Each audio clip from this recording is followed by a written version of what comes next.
Le premier tour de l'élection présidentielle s'est déroulé le 10 avril dernier et, suite au second, c'est Emmanuel Macron qui a été réélu président de la République.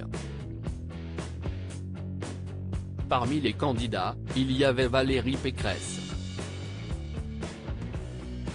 La présidente de la région Île-de-France n'a obtenu que 4,78% des votes et n'a donc pas pu se faire rembourser intégralement sa campagne.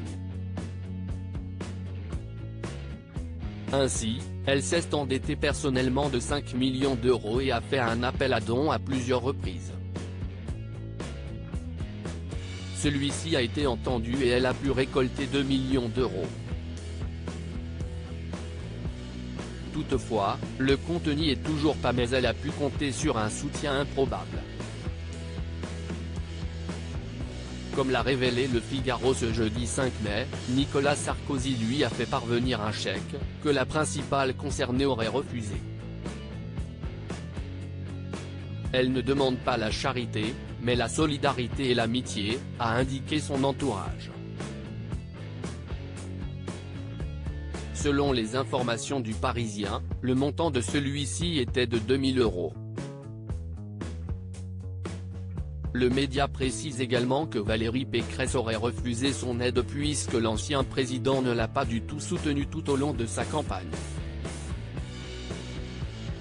Suite au résultat du premier tour de l'élection présidentielle, Valérie Pécresse avait été confrontée à ses dettes.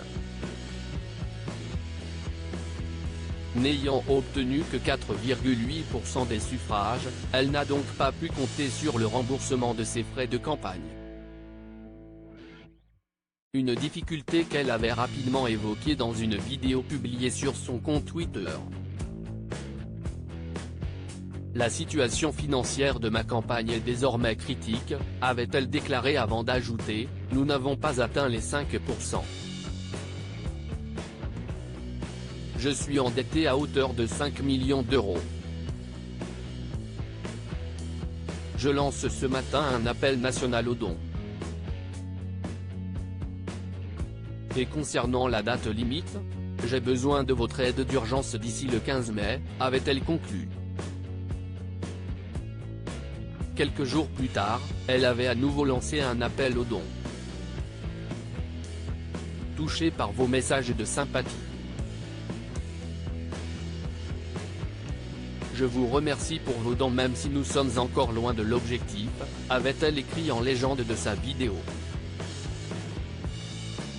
Oui, la démocratie a un coût, mais moins élevé que l'absence de pluralisme, avait-elle poursuivi avant d'ajouter, c'est à titre personnel que je me suis endetté pour défendre mes convictions, à hauteur de 5 millions d'euros. Valérie Pécresse, pourquoi fait-elle l'objet de moqueries? L'appel aux dons de Valérie Pécresse a été entendu mais surtout, très commenté. Nombreux sont ceux qui s'amusent de cette situation sur les réseaux sociaux mais également à la télévision. Ce fut le cas de Thomas Soto dans Télématin il y a quelques jours. Lors de la chronique de François Baudonnet, il a été évoqué le cas d'une dame qui avait transformé ses pièces en bons d'achat et avait donc pu faire ses courses d'un montant de 120 euros.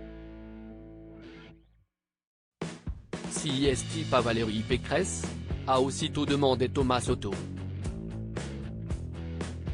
Une remarque qui n'est pas passée inaperçue et a beaucoup amusé le plateau. Loading widget.